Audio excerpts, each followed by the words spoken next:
Buenas tardes, un cordial saludo a todas las amigas, amigos que nos acompañan en este evento.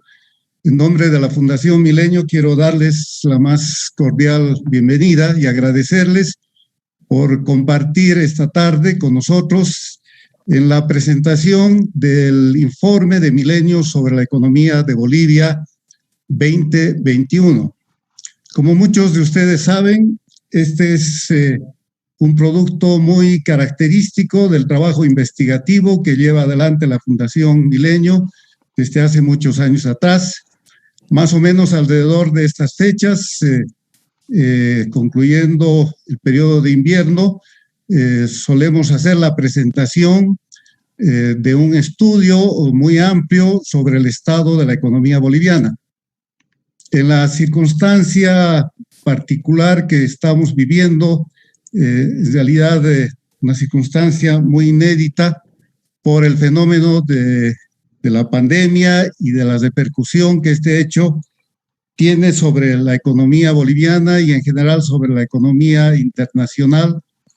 Por supuesto que esta presentación tiene también un sabor especial. Somos muchos los bolivianos que nos preguntamos acerca de la profundidad de la caída que ha experimentado la economía boliviana como consecuencia de la crisis sanitaria y económica, pero también nos preguntamos sobre el ritmo de la recuperación y sobre los riesgos y amenazas que puede estar enfrentando la economía nacional en un contexto ciertamente complejo y lleno de desafíos. Quiero decirles que el trabajo que se ha realizado por parte de la Fundación Milenio ha estado a cargo de dos experimentados economistas bolivianos, Luis Carlos Gemio y José Luis Evia. Ellos son los autores principales de este trabajo, del informe. Y tenemos también la suerte de contar en esta ocasión con dos invitados especiales, el exministro de Hacienda Jacques Trigo y el expresidente del Banco Central de Bolivia, Gabriel Loza. Ellos han aceptado compartir sus puntos de vista, hacer un comentario después de escuchar la presentación que haremos a continuación. El programa que tenemos preparado es el siguiente. Vamos a comenzar justamente con la presentación del informe, con un resumen general del informe que va a estar a cargo de sus autores principales, José Luis Evia y Luis Carlos Gemio, y luego vamos a dar paso a los comentarios de Jacques Trigo y de Gabriel Loza. Muchas gracias nuevamente por acudir a esta cita. Es una oportunidad muy grata para nosotros compartir este informe y deseamos de que este trabajo pueda aportar elementos de información, análisis consistentes para tener una mejor idea del estado de nuestra economía, los problemas que estamos enfrentando, lo que nos puede deparar el porvenir. Seguramente que este informe no da respuesta a todas estas cuestiones, pero al menos sí puede aportar y puede estimular un debate muy sustantivo en torno de estas cuestiones, ¿no? Así que de inmediato voy a dar la palabra a José Luis Evia, que tiene una presentación preparada. Muchas gracias. Adelante, José Luis, por favor. Voy a empezar con la presentación. Voy a empezar con la presentación del informe de Milenio sobre la economía boliviana. Este informe abarca principalmente la gestión pasada del 2020, pero se extiende en lo posible, cuando los datos lo permiten, hasta junio de esta gestión, ¿no? Empezaríamos con el sector externo, ¿no? Creo que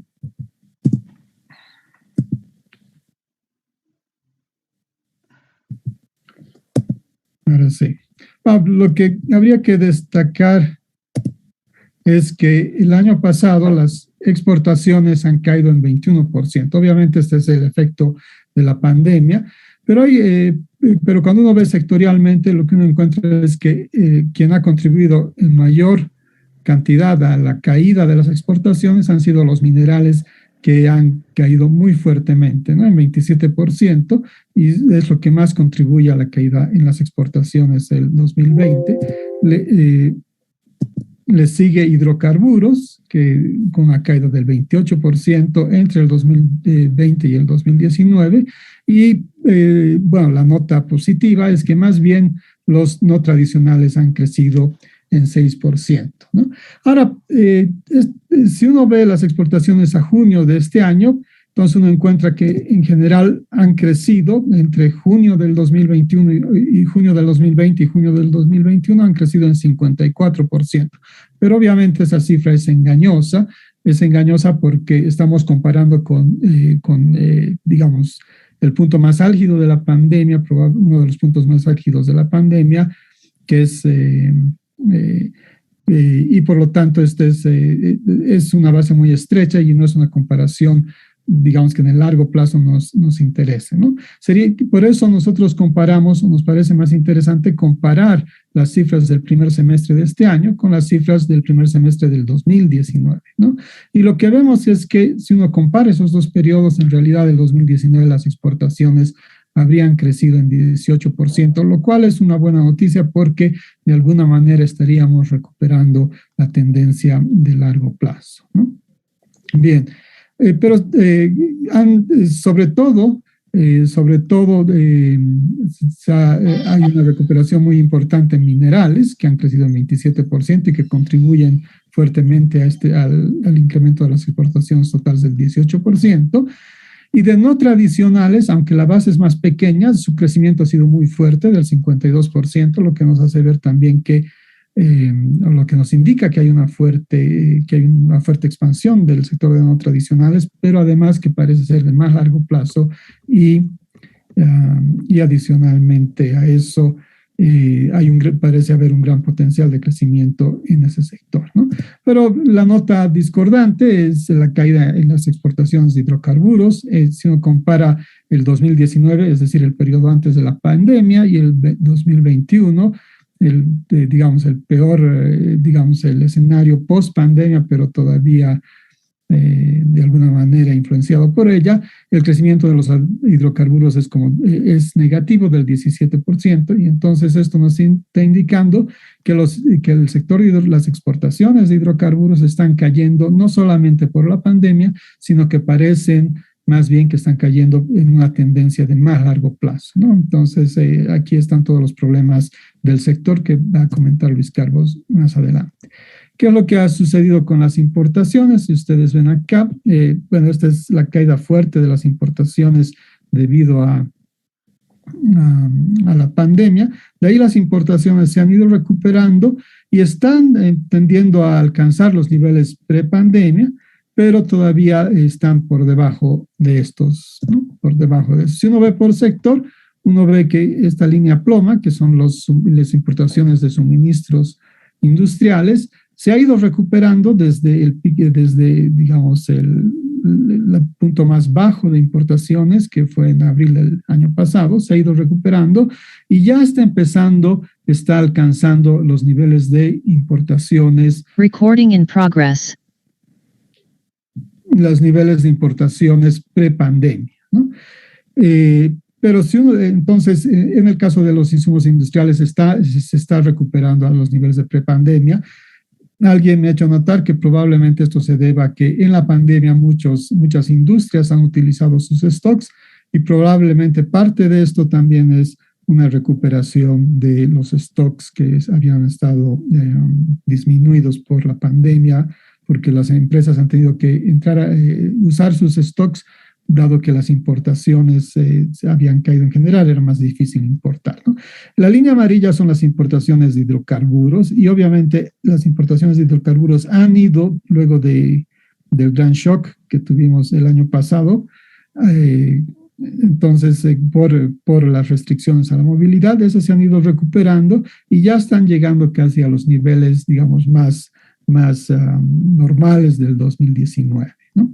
Pero cuando uno ve, en cambio, lo que ha sucedido con los bienes de inversión, ¿no? Con las importaciones de bienes de inversión, maquinarias y equipos, uno ve que no se han recuperado del shock, ¿no? Entonces, si uno ve acá, uno puede ver que están alrededor de un nivel que está bastante más bajo del nivel sobre el cual fluctuaban en el año antes, en la pandemia, ¿no? Entonces, ciertamente parece que luego de la pandemia, la pandemia ha generado un shock en la absorción de la economía, pero gran parte de esta absorción o la reducción de la absorción viene por la reducción de la inversión, ¿no? Y ese es un tema importante que vamos a ver, sobre el cual Luis Carlos también nos va a comentar. Y el tema es que parece que la inversión ha sufrido un shock y que no se está recuperando o no se está recuperando a la velocidad que necesitaríamos por la pandemia, ¿no? Bien.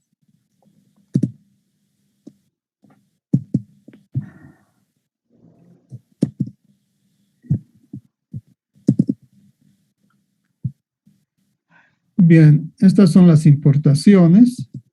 Las importaciones han caído en 27%, mucho más que las exportaciones, y eso eso está generando que nuestro comercio, nuestra balanza comercial esté más equilibrada más adelante. ¿Qué es lo que más ha caído en las exportaciones? Los combustibles o lubricantes, que son un rubro que ha contribuido a esta caída de las exportaciones, los suministros industriales también, y los bienes de capital, como hemos dicho, y los equipos de transporte. No, si comparamos ahora a junio, las cifras de importaciones de junio de este año con junio del 2019, del año pasado, las importaciones se han recuperado en un 29%. Pero si comparamos con junio del 2019, es decir, antes de la pandemia, las importaciones habrían caído en 16%. ¿no? Entonces, todavía las importaciones no se han recuperado al nivel de prepandemia, ¿no? Y en especial, quisiéramos remarcar que lo que no se ha recuperado otra vez, como habíamos dicho antes, son los bienes de capital, ¿no? Entonces, en el primer semestre de este año, los bienes de capital están por los $737 millones, las importaciones, que son solamente ligeramente mayores a las importaciones de bienes de capital del año 2020, ¿no? Han contribuido también a esta caída, a que las importaciones no se recuperen, o no se han recuperado todavía, también las importaciones de combustibles y lubricantes y equipo de transportes, ¿no?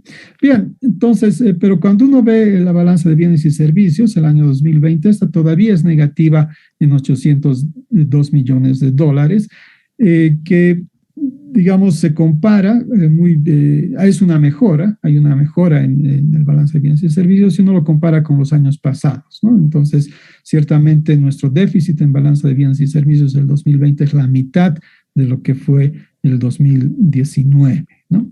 Entonces, hay una clara mejora en esto, y obviamente es porque las importaciones no se están recuperando al mismo ritmo que se han recuperado las exportaciones. Entonces, digamos, si bien es bueno tener un menor balance de bienes y servicios, en este caso esto viene no por una mejora en las exportaciones, sino por una contracción en las importaciones, que, digamos, no es la mejor forma de que esto se equilibre en cierto sentido, ¿no?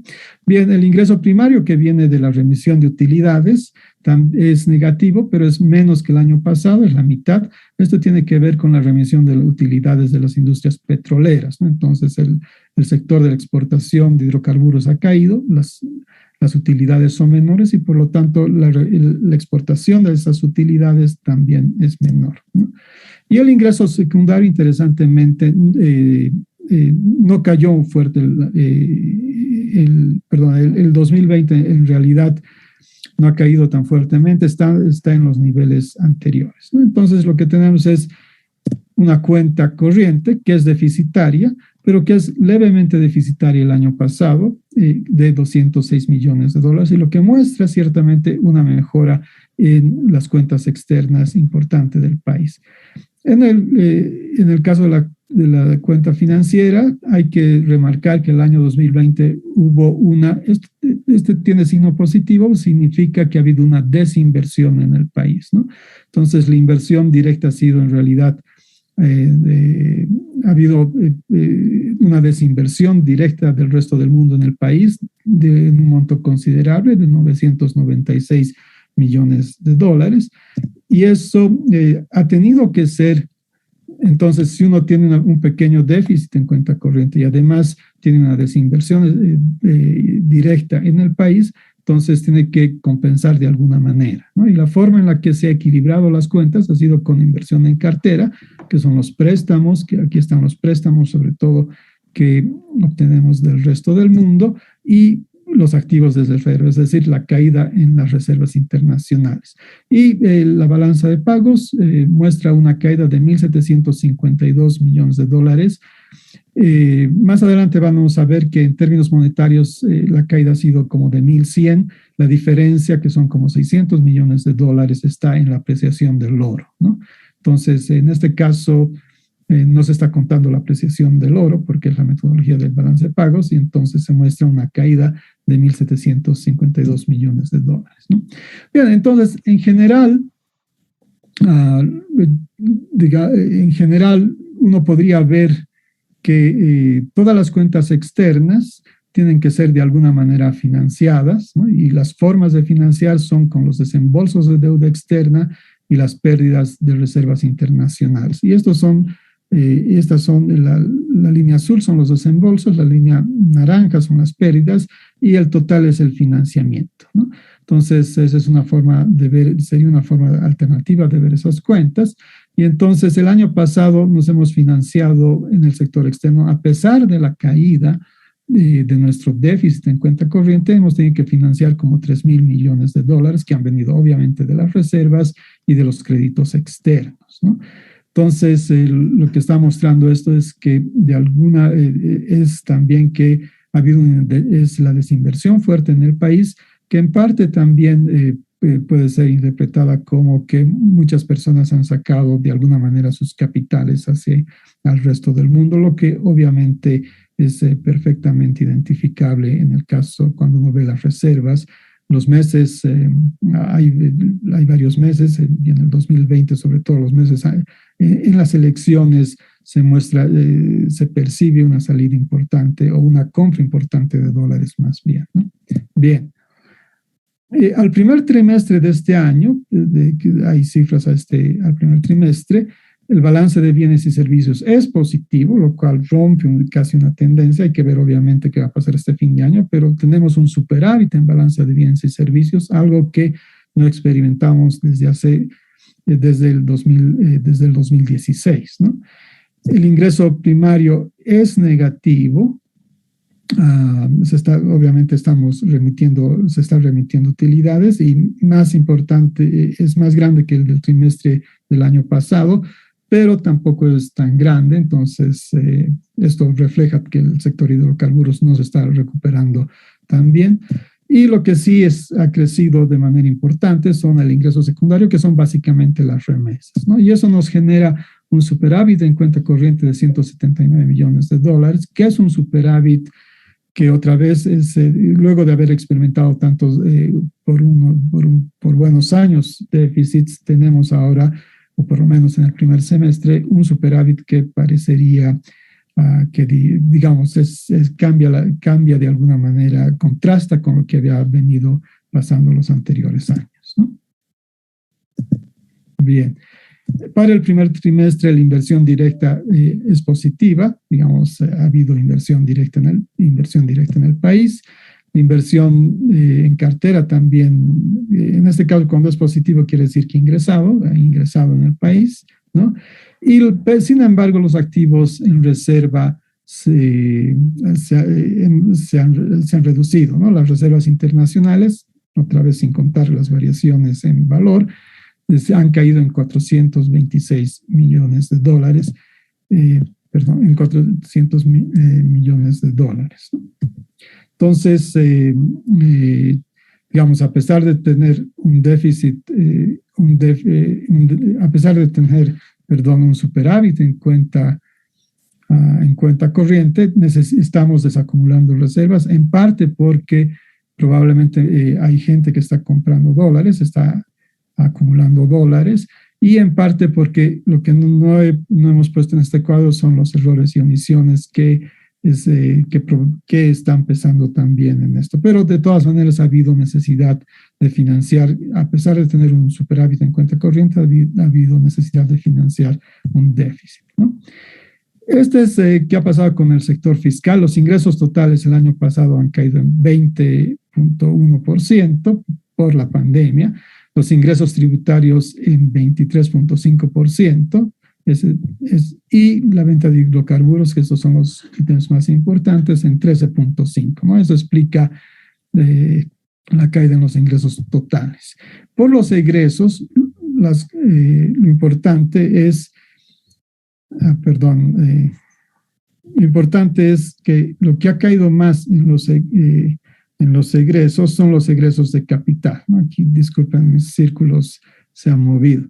Los egresos de capital es los más importantes y eso explica una caída del 47.1% de los egresos de capital, que uno podría pensar que es más o menos equivalente a la inversión, ¿no? Entonces, el año pasado se ha invertido casi la mitad de lo que se ha invertido en el 2019 en el sector público, y eso explica en gran parte la contracción de los egresos totales, ¿no? Entonces ha habido una fuerte caída de los ingresos corrientes. Por el lado de los egresos de capital ha habido una contracción, pero en las transferencias corrientes ha habido una gran expansión del 68.6%, ¿no? En el 2020, por la pandemia, se han expandido las transferencias, que habrían alcanzado a más de 3.000 millones de dólares, cuando antes teníamos solo el 2019 eran solo 1.916 millones, ¿no? ¿Cómo se ha financiado el sector público el año pasado? El financiamiento externo ha sido como el 22%, 1.075 millones de dólares, de ese déficit de 4.676 millones de dólares, y el financiamiento interno de 3.600 millones de dólares. Entonces, lo grueso del financiamiento el año pasado ha provenido del financiamiento interno, ¿no?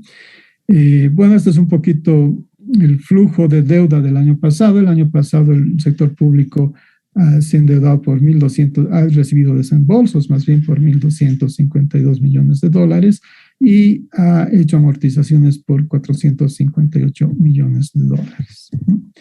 Bien, y esta es la deuda interna del sector público no financiero. Estos son los bonos que está colocando el Tesoro General de la Nación, y como se ve a partir del 2016, pero claramente los últimos años, las últimas gestiones, las colocaciones de bonos, el endeudamiento interno a través de la colocación de bonos ha subido fuertemente, ¿no? Este está siendo un elemento principal en la financiación del déficit fiscal, ¿no?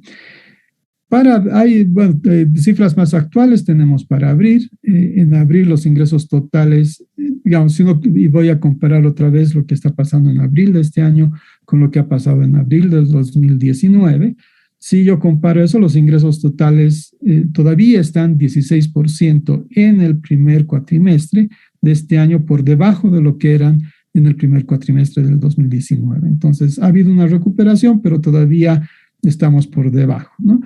Los ingresos tributarios están todavía por debajo en 24%, y esto nos está indicando de alguna manera que, digamos, el dinamismo de la economía, las ventas de la economía, el PIB todavía está por debajo, y eso hace que obviamente los ingresos tributarios también estén por debajo. Los impuestos a las ventas, a las utilidades son los componentes importantes de los ingresos tributarios, ¿no? Por el lado de los egresos totales, los egresos corrientes hoy en día se encuentran 8% por encima de lo que eran el 19. Entonces, fíjense ustedes, los ingresos no se han recuperado al nivel del 2019, pero los egresos están por encima del 2019. Y los egresos de capital, esto nos está diciendo que los egresos de capital en el primer cuatrimestre con respecto al primer cuatrimestre del 2019 son reducidos. Es decir, si uno interpreta esta como la inversión pública, uno vería que la inversión pública del 2021, que llegó a 862, ciertamente es mayor en 41% a la inversión pública del 2020, pero todavía está muy lejos de la inversión pública del primer cuatrimestre del 2019, que había alcanzado a 1.399. ¿No? Entonces, también la inversión pública no ha llegado a esos niveles. Y las transferencias corrientes muestran este año que están por los del 2019. Pero lo que hay que subrayar, por otro lado, es que tenemos un superávit corriente en estos primeros cuatro meses que contrastan con el déficit corriente del año pasado, pero es mucho menor, es un tercio, digamos, de lo que era el superávit corriente en el 2019. Entonces, ciertamente todavía hay un deterioro muy importante de las cuentas del sector público, ¿no? Y el superávit y el déficit global, tenemos un déficit de 240, que si bien es menor al déficit del año pasado, todavía es más grande que el déficit del 2000. Es déficit cuando el 2019 había superávit, ¿no? Bien, en el financiamiento, el crédito externo se ha expandido en 353 millones, pero eso ha sido compensado por otro tipo de financiamiento. Entonces, lo que ha pasado es que este otro tipo de financiamiento es el crédito que se ha devuelto al Fondo Monetario, no es el crédito, la operación que se ha deshecho con el Fondo Monetario Internacional y que ha significado la salida de 349 millones, que en parte ha sido compensada por un crédito de la CAF de 353 millones de dólares, 350 más o menos millones de dólares. Entonces, en el neto, el crédito externo no ha llegado a financiar, no ha financiado nada o casi nada del déficit fiscal en el primer cuatrimestre y digamos, el déficit fiscal en el primer cuatrimestre ha estado financiado enteramente con el crédito interno neto, ¿no? Bien, en el sector monetario lo importante es que este financiamiento interno es lo que explica el crecimiento de la base monetaria, y el crédito a bancos el año pasado, ¿no? El 2020 ha habido un fuerte incremento en el crédito del Banco Central al sector público y también un incremento importante del crédito a bancos a través de una operación no convencional de la que todos probablemente conocen y sobre la que no voy a adentrar, ¿no? Entonces, pero este incremento ha generado ciertamente un incremento en la base monetaria, pero ha generado también una caída en las reservas internacionales, ¿no? Entonces, eso es algo que es posible esperar. Entonces, el crédito neto al sector público expande la cantidad de pagos. Una parte puede quedarse en manos del público, es decir, el público puede aceptar una mayor cantidad de dinero, mantener dinero, pero otra parte del público, la parte que no acepta, se vuelca contra reservas y las reservas caen, ¿no? Entonces, una parte de la explicación de por qué las reservas han caído en el 2020 es por la expansión del crédito al sector público y también en parte el crédito a los bancos. Y esto nos muestra qué ha pasado, que esta es la base monetaria. Uno podría pensar que esta es la cantidad de dinero que tiene el público y ciertamente esta es una fuente de financiamiento de alguna manera para el sector público. Entonces ha habido un fuerte incremento en la demanda de dinero. Ahora lo que uno podría pensar o debería preguntarse es si este incremento es un incremento transitorio o va a ser un incremento más permanente, ¿no? Si fuese transitorio, esto significa problemas más adelante también, ¿no? Para mayo, la base monetaria ha caído en 581 millones de dólares. El crédito neto al sector público ha sido negativo, ¿no? Y las reservas han caído, ¿no? Y las reservas han caído. En gran parte esta caída en las reservas está reflejando la menor demanda de dinero que ha habido en los primeros a mayo, 5 meses del año. Entonces, la gente de alguna manera ha devuelto una mayor cantidad de dinero comprando dólares y eso ha hecho que caiga de alguna manera las reservas internacionales, ¿no? Ahora, lo que está sucediendo de más en más es que el banco, digamos, el sector público se está financiando a través de la emisión de bonos, que ese es un elemento que queremos destacar. El año pasado lo que ha sucedido es que ha habido esta operación no convencional en la cual el Banco Central ha comprado bonos del Tesoro que estaban en manos de los fondos de inversiones por el valor de $500 millones y eso lo ha depositado en los bancos comerciales, ¿no? Entonces, una cosa interesante es que a pesar de esa operación, al final del año, porque esta operación fue en la primera mitad del año, pero a final del año pasado, los bonos del Tesoro General de la Nación, a pesar de eso, apenas habían caído, ¿no? Y obviamente los depósitos a plazo fijo que tienen las AFPs en los bancos había crecido, ¿no? Cuando uno ve qué ha pasado en este año, a abril, uno encuentra que la mayor parte del financiamiento de los fondos de las AFPs ha ido a los bonos del Tesoro General de la Nación, están financiando el déficit fiscal y solamente 36 millones han ido a depósitos a plazo fijo, ¿no? ¿Qué es lo que significa eso? Lo que significa es que,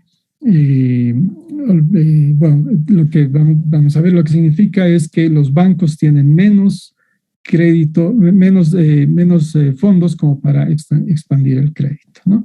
En el caso del año pasado, se han incrementado las obligaciones con el público, los depósitos se han incrementado en $2.360 millones. Esto principalmente por la operación extraordinaria que ha hecho el Banco Central. Y también el Banco Central ha facilitado líneas de liquidez para los bancos. Esto ha generado un incremento en los fondos prestables a los bancos que en gran parte han ido a cartera y a disponibilidades, ¿no? ¿Qué es lo que ha pasado este año? Entonces, las obligaciones con el público han crecido muy poco, ¿no? En parte porque los fondos, las AFPs ya no han podido realizar depósitos a plazo fijo porque ese dinero ha ido más bien a financiar al déficit del sector público, ¿no? Y bueno, eso ha generado que la cartera no puede expandirse aun cuando las disponibilidades han caído, ¿no? Bien, yo termino acá, les agradezco y quien va a continuar con la presentación es Luis Carlos Geni.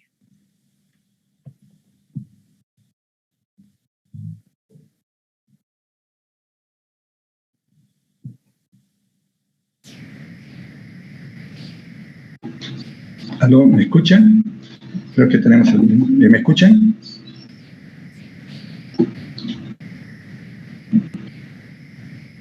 Bueno, voy a cargar la presentación, espero que no tengamos inconvenientes.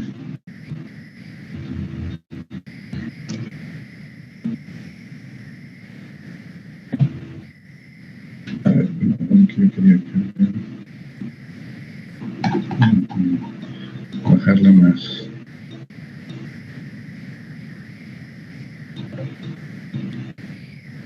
Bien, aquí había quedado la presentación de José Luis. Y yo en la última parte de esta presentación voy a hablar sobre la actividad económica.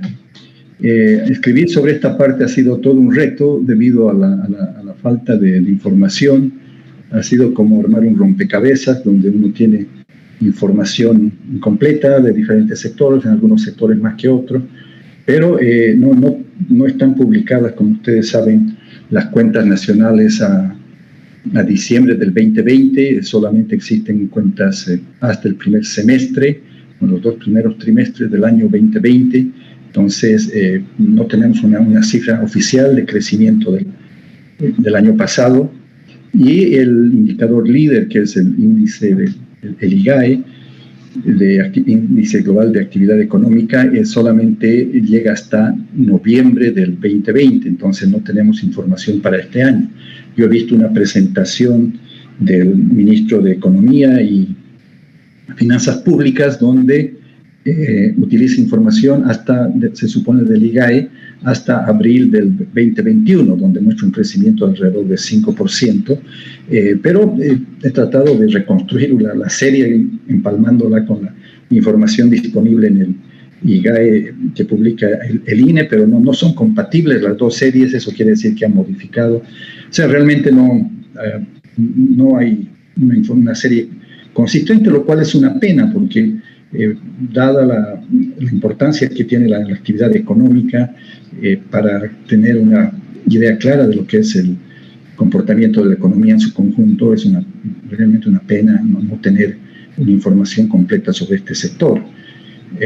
Así que yo les comentaba a mis colegas antes de la presentación que esta mañana, por ejemplo, hice una presentación en el Ministerio de Hacienda de acá El Salvador, donde resido en este momento, sobre la economía y realmente es una delicia poder trabajar en esas presentaciones porque se tiene información, por ejemplo, en la actividad económica, cuentas nacionales hasta el primer trimestre del 2021 y el índice IVAE, como se llama acá, el índice de volumen de la actividad económica, va hasta mayo del 2021. Entonces, realmente uno puede hacer proyecciones, ver qué va a pasar este año, lo cual realmente pone la discusión y el análisis de la actividad económica en otro plano. Bien, habiendo dicho esto, voy a empezar mi presentación diciendo que, como ustedes pueden ver, la evolución de la actividad económica, nuevamente viendo información del Índice Global de Actividad Económica hasta noviembre, después de la profunda caída que se dio por la pandemia, los efectos de la pandemia y las políticas que se aplicaron para contener el avance de la pandemia, ¿no? Con el distanciamiento social, el cierre, la cuarentena, cayó en forma significativa, pero después ha habido una recuperación, casi una recuperación en forma de dentilabial, o de chica, como decimos comúnmente nosotros, y ha sido una recuperación muy rápida.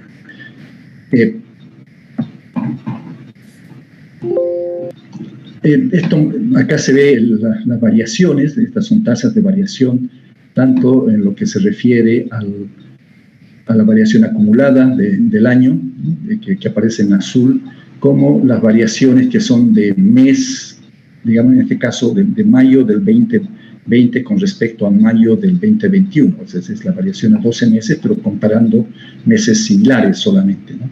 Y se ve que, claro, la mayor caída se dio en abril del 2020 y posiblemente mayo, donde la caída comparando con el similar mes del año anterior llegó a ser de un 26.6%.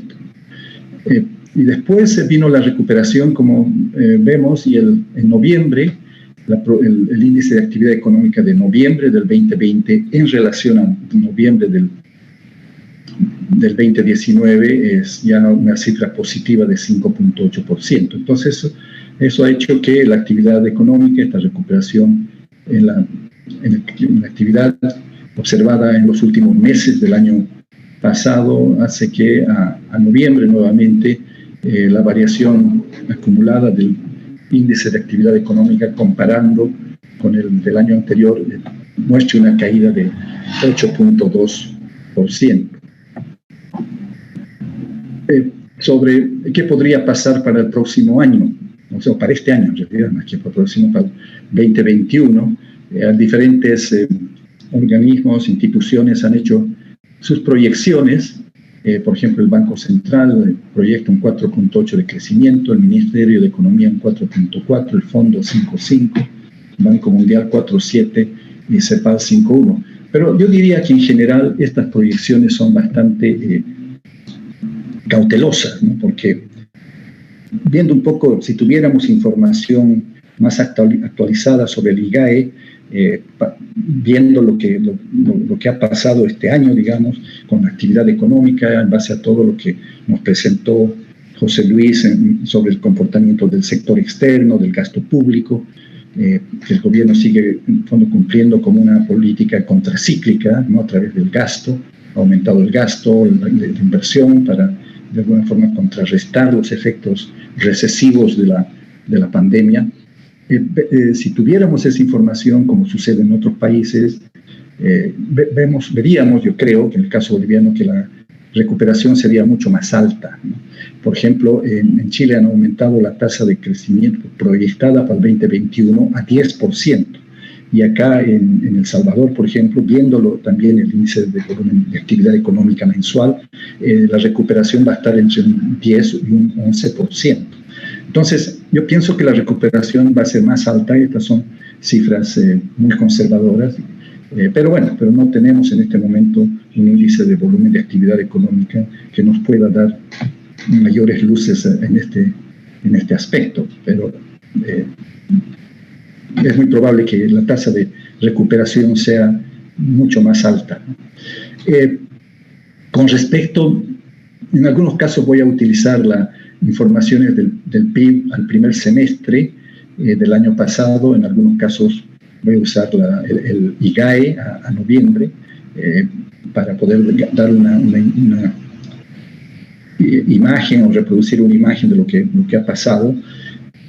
Usando información del PIB trimestral o al primer semestre, en realidad, ¿no? De los 2 primeros trimestres del año pasado, vemos que la caída llegó a ser un 11.1%. Claro que esto no capta la posterior recuperación que se observa en el IGAE y por lo tanto, hasta noviembre, por lo menos, ya la caída se había atenuado a 8.2%. Pero bueno, ¿qué explica esta caída del 11.1%? ¿Cuáles son los factores que más incidieron en la caída? Caso de la formación de capital fijo, la inversión privada, por la incertidumbre que se generó por los efectos de la pandemia. Al principio nadie sabía cuánto podía durar. Bueno, todavía sigue esa incertidumbre, pero de alguna forma ya la recuperación de la actividad, la apertura de la economía ha hecho que los agentes empiecen a producir y empiecen a planificar, porque al final uno tiene que seguir viviendo, pues, o sea, estamos en una situación de emergencia, hay riesgos, todo lo que quieren, pero el mundo sigue girando. Entonces la gente, los empresarios, los agentes están tomando decisiones y la recuperación se está dando.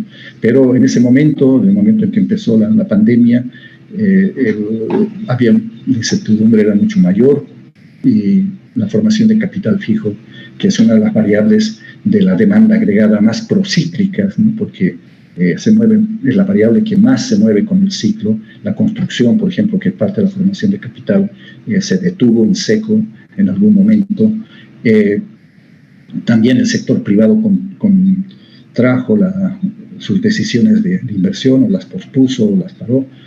Y también el sector público, como veíamos en la presentación de la parte de José Luis, prefirió obviamente priorizar el gasto corriente para cubrir, hacer los efectos de la pandemia, aumentando el gasto en salud y en otros ítems del presupuesto público que son mucho más urgentes en ese momento.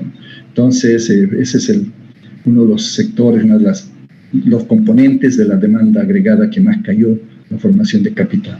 Las exportaciones, lo mismo, sobre todo las de minería, que la minería también lo vimos en la parte de José Luis, que tuvo un efecto muy, muy negativo. Las importaciones se contrajeron, se pararon en seco las importaciones en algunos momentos del año y por supuesto eso generó lo que explicaba muy bien José Luis, el hecho de que hayamos tenido un superávit en la cuenta corriente de la balanza de pagos el año pasado ha sido más que nada por los efectos recesivos de la pandemia. Ahora el caso del consumo del gobierno y el consumo privado caen menos, pero estas son variables de la demanda agregada que son más contracíclicas, ¿no? La demanda, bueno, la gente siempre no dejó de consumir, posiblemente redujo el consumo menos necesario, consumo suntuario, pospuso sus decisiones de consumo en términos de comprar un automóvil o comprarle algún artefacto del hogar, etcétera, o textil, o la parte de vestuario, pero no puede posponer sus decisiones o su consumo de alimentos y otras necesidades que siguen siendo prioritarias. Por eso, tanto el consumo del gobierno como el consumo privado no se redujeron en la misma forma que los otros componentes. Por el lado de la actividad económica, acá sí utilicé el IGAE, pero también está comparado con el PIB trimestral, pero al primer semestre, o sea, los 2 primeros trimestres del año que aparecen en azul, y el IGAE que aparece en naranja, que va hasta noviembre, enero-noviembre. Vemos que el IGAE, mientras el IBAE cae en 8,2 a noviembre, el PIB semestral cae en 11,1, lo que veíamos en el cuadro anterior.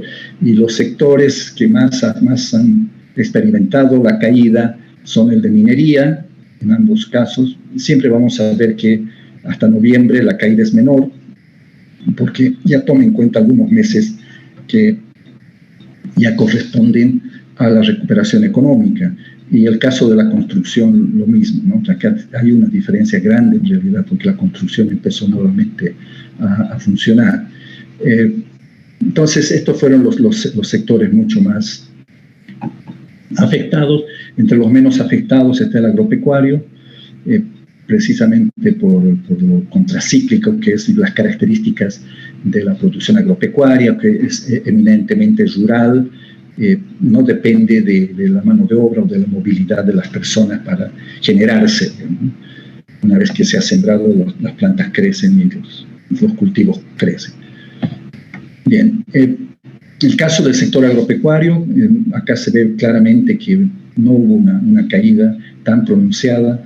En algún momento la caída fue de un 2,9, tomando abril 2020 con respecto a 2019, abril.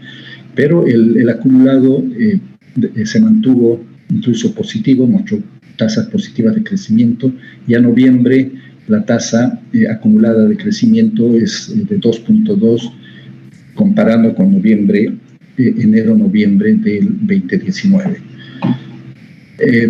La producción agrícola, la producción agrícola, en este caso, de los distintos grupos de cultivos, vemos que en total la producción, este es el total de la producción como variación porcentual, aumentó en 2,19%. Y ese aumento de 2,19%, aunque es un poco forzado, porque aquí estamos sumando toneladas, peras con manzanas, literalmente, pero bueno, el total de la producción aumentó en 2,19% en toneladas, y eso se debe principalmente a un aumento en los rendimientos, ¿no? O sea, los rendimientos contribuyeron más a explicar este aumento que el caso de la superficie. No hubo un aumento tan grande en la superficie sembrada, como ustedes pueden ver, se mantuvo en las 3.800 hectáreas, los 3.883.000 hectáreas, pero sí los rendimientos en general aumentaron. Ahora, si vemos cuáles son los sectores que más, los cultivos que más aumentaron, están las oleaginosas, también por la exportación. La exportación siguió, se mantuvo, sobre todo de los productos no tradicionales, se mantuvo en sus niveles tradicionales, incluso mostró un aumento, como nos mostraba José Luis, y también los tubérculos y raíces, que aumentaron en 4%. En el caso de los tubérculos, el aumento fue en mayor medida debido al aumento en la superficie, ¿no? Y en menor medida al aumento en los rendimientos. Pero en el caso de las oleaginosas, la mayor parte del aumento fue por los rendimientos y en menor medida por la superficie. Entonces hay diferentes explicaciones para este comportamiento. El cultivo que experimentó, el grupo de cultivos que experimentó caídas más grandes, están los estimulantes, que se debe a una caída en los rendimientos, posiblemente acá. Habrá que ver, posiblemente la coca está incidiendo en esta caída. El sector agropecuario, en este caso, tiene problemas estructurales, como ustedes saben, de falta de acceso a crédito, de falta de tecnología, de uso poco sostenible de las tierras agrícolas, y eso pone a Bolivia en una situación bien desventajosa en términos de rendimientos comparando con países de la región, ¿no? Por ejemplo, en soya el rendimiento es de 2.155 kilos por hectárea, y comparando con otros sectores, incluso con países que compiten con nosotros. El caso de Colombia, por ejemplo, tiene un mayor rendimiento en la producción de soya, a pesar de que es uno de los mercados al cual nosotros exportamos soya, ¿no? El caso de la quinoa también, que es un producto estrella, podríamos decir, en las exportaciones del país, pero igual es muy baja el rendimiento en relación a Ecuador, al Perú, el tema de la papa también. O sea, hay un retraso tecnológico generalizado que siempre lo hemos tenido desde ahora, y eso perjudica el desarrollo del sector, por supuesto. Bueno, pasando a hidrocarburos tampoco experimentó una caída tan significativa, podríamos decir, en términos acumulados a noviembre es un 5%. El sector de hidrocarburos se mantuvo, las exportaciones, como veíamos, tampoco cayeron tanto.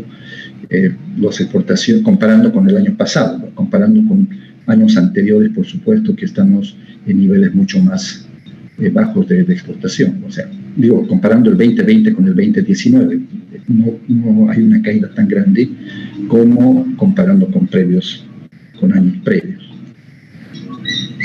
Los precios, como ustedes saben, siguen el comportamiento de los precios internacionales del petróleo, el cual había caído significativamente en los primeros meses de la pandemia, pero después se recupera el precio, y este año ya hemos llegado a los niveles de 60, alrededor de 60, que podríamos decir en este momento es el precio de tendencia de largo plazo del petróleo. Y el precio de exportación del gas natural ha caído siguiendo la tendencia del petróleo, y todavía no ha experimentado, por la forma de reajustar los precios, no ha experimentado el aumento del precio del petróleo, que en algún momento se tiene que traducir en el precio del gas. Sobre la producción de gas natural, vemos que si tomamos la producción a abril, bueno, acá sí ya se tiene información al 2021, ¿no? Ya es información específica sobre el sector de hidrocarburos. El 2020 hubo una caída de 9.13% en la producción de gas y un 3.8% en la producción de petróleo, de líquidos, y abril del 2021 ya se observa una recuperación de 9.1% en el gas natural y de 15% en el petróleo.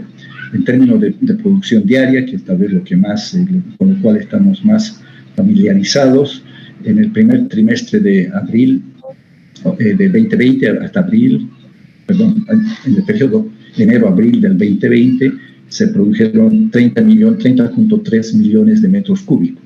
Y este año, en el mismo periodo, subió a 33 millones de metros cúbicos diarios. Y en el caso del petróleo, de 41.400 barriles, en el periodo abril 2020, aumentó a 47.700 barriles diarios.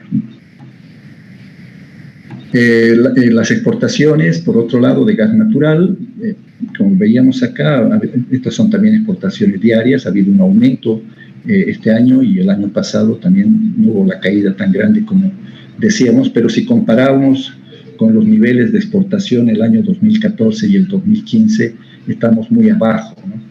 Y esto obviamente ha representado una caída de ingresos, y que a pesar de la recuperación del precio del petróleo, no vamos a llegar a los niveles de ingresos que hemos tenido en estos años, ¿no? Aunque sí, lo que puede ser positivo es de que sí se observa este año una recuperación, pero bueno, comparando con el año pasado, que fue muy bajo, pero de todas maneras sí se observa un crecimiento con respecto al 2019. El caso de la minería, este es uno de los sectores que ha tenido una contracción más fuerte el año pasado, de 29.9%. Si vemos por los volúmenes de producción por tipo de mineral, Nos vamos a concentrar solamente en las variaciones del 2020 y después de abril, con respecto a abril del 2021 y del 2020. El 2020 hubo una caída generalizada de la producción de todos los minerales, con excepción del wolfram, pero el precio del wolfram no es tan alto. Pero sí cayó el estaño, cayó el cobre, el plomo, el zinc, plata, aluminio, el oro en 48.6. Y este año se está revirtiendo esas caídas. Hubo un problema también en algún momento en la producción de San Cristóbal, de la mina San Cristóbal, por la gran cantidad de contagios que se estaban produciendo entre los trabajadores, y la mina permaneció cerrada un año. Eso también incidió en la producción, la caída de la producción de plomo zinc. Pero en el 2021 sí se observa una recuperación importante, ¿no? en todos los minerales. Sobre la producción, este es el valor de la producción de los diferentes sectores, la minería, comparando la minería estatal, minería mediana y la minería chica y cooperativas. El 2020, nuevamente lo mismo, estas caídas en los valores producidos, tanto por efecto precios como por efecto cantidades, pero este año se revierte esas tendencias, tanto también por aumento en la producción, en los volúmenes producidos, como también en los precios de las cotizaciones de los minerales. En la industria manufacturera, que posiblemente es el sector donde hay menos información, acá también se ve una caída fuerte, y hasta noviembre la caída alcanza 9.1 el 2020. El sector de la manufactura es un sector mucho más procíclico, que se mueve mucho más en base al ciclo, por lo tanto se ve eso en la magnitud de la caída del volumen de actividad de este sector. Acá realmente he tenido que utilizar información indirecta, pero el IBAE está desagregado en alimentos y bebidas y tabacos y otras industrias, y lo que se ve que a noviembre del 2020 el 9.1 de caída de la industria se explica principalmente por otras industrias y en menor medida por los alimentos, bebidas y tabaco. Y eso también tiene que ver con la diferencia que hay entre estos dos subsectores de la industria en términos de qué tan procíclicos o contracíclicos son. Los alimentos, bebidas y tabaco son, por supuesto, menos procíclicos, son más contracíclicos, mientras que la industria tiende a ser más procíclica. Otro indicador del sector manufacturero es el consumo de energía eléctrica. Y acá vemos que el año pasado, el 2020, el consumo eléctrico de todos los sectores de la industria, bueno, industria pequeña, industria grande, cayeron, y sobre todo el de la fabricación de cemento, ¿no? Que cayó en un 23.4%. Y este año hay una buena recuperación del consumo del eléctrico por parte de las fábricas de cemento, pero en el caso de la industria pequeña, industria grande, todavía hay una caída, lo cual ya es mucho decir, porque ya el año pasado, el 2019, había habido ya una caída. Entonces, llama la atención por qué no se recuperó el consumo de energía eléctrica en la industria pequeña y en la industria grande. La energía, sectores de energía, también hay una caída relativamente más baja, 3.6 a noviembre. La generación sigue más o menos el mismo patrón. Hubo una caída en la energía del sistema integrado de 3.3, y eso hace que el total de la generación haya caído en 2.2 hasta noviembre del 2020, o sea, del 2020 completo, digamos. Este es el consumo de energía eléctrica de todo el 2020. Y mientras que en los sistemas aislados hubo un aumento importante. Este es el consumo de energía eléctrica. Solamente se tiene información para el 2020. Hay caída en el consumo general, industrial, de la minería, que siguen de cerca el comportamiento de la actividad en estos sectores, pero sí hay un aumento en el consumo residencial. Posiblemente las personas han tenido que pasar más tiempo en sus viviendas, y por lo tanto eso aumentó la demanda de energía eléctrica. esta es la capacidad instalada del sistema integrado nacional. Es con información al 2020, la hidro no aumentó en nada, y la termo sí se da un pequeño aumento de 0,3, pero el 2019 sí hubo un aumento en la capacidad instalada del sistema integrado nacional, en total en un 34.7%, y eso es porque se pusieron en funcionamiento algunos proyectos que se estaban ejecutando hace ese momento en el sector de energía eléctrica. La construcción, sí es un sector tal vez el más procíclico, como decíamos. La caída acumulada a noviembre del 2020 es un 27.2%. La producción de cemento y ventas de cemento, el 2020 muestra caídas muy grandes, de 17.8 y de 23.4 en producción y en ventas. Y este año, hasta abril del 2021, sí también se observa, sin lugar a dudas, una recuperación. Pasando al tema del empleo, que es uno de los sectores de la economía, el mercado laboral, me refiero, más ligados a la actividad económica y que también de mayor preocupación por los efectos de la pandemia. Vemos que la tasa de desocupación urbana, en este caso al tercer trimestre del 2020, subió un 10.76 de 4.83 que habíamos tenido en el cuarto trimestre del 2019, y después con la apertura de la economía, la reactivación económica que se está dando, por lo menos la recuperación, diremos, no hablemos de reactivación, pero sí de recuperación, de rebote de la actividad económica, pero el desempleo no ha caído en igual magnitud. La tasa de desempleo está en el 8.69 al primer trimestre del 2021. En el área rural, el INE más que nada mide, más que la tasa de desempleo, mide una tasa de subocupación, la cual habría aumentado al primer, no se tienen los datos que no aparecen acá, pero se ve que ha habido un aumento entre el cuarto trimestre del 2019 y el primer trimestre del 2021, desde 2,75% a 6,53% de la población económicamente activa. Viendo los indicadores de empleo, tal vez ahí se explica de alguna forma por qué el desempleo no cayó tanto en el área urbana. Estos son indicadores de empleo en el área urbana precisamente.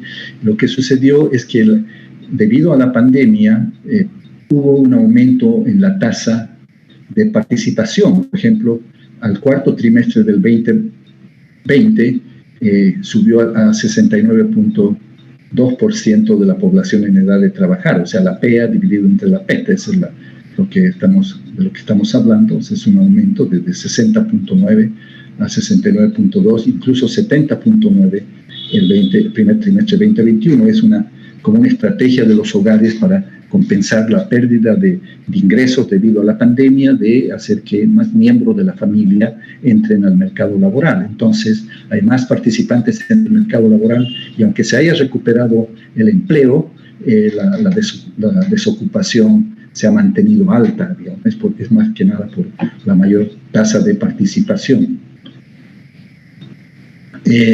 Y otra de las características del comportamiento del mercado laboral como reflejo de la pandemia es también que aumentó el porcentaje de trabajadores por cuenta propia y de familiares, auxiliares, aprendices sin remuneración, ¿no?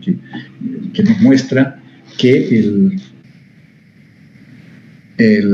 empleo en Bolivia, uno de los resultados de la pandemia y de la recesión, la crisis que se generó por los efectos del COVID, ha sido ahora también el traer una mayor informalización del empleo en la economía. Bien, con eso termino mi presentación. Le pasaría nuevamente a José Luis para que ella nos dé las conclusiones. A ver, bueno.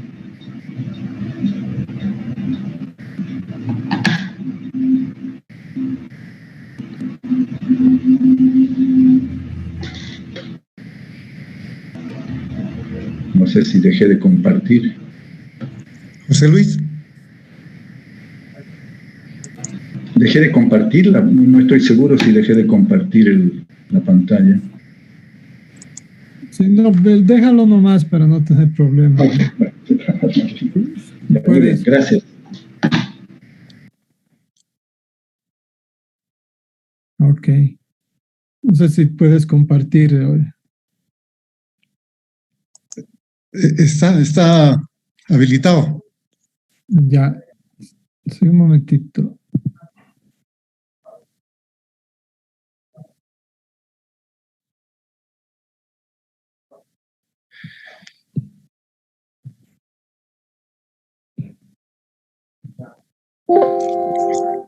Pero como es una última lámina, José Luis, tal vez podrías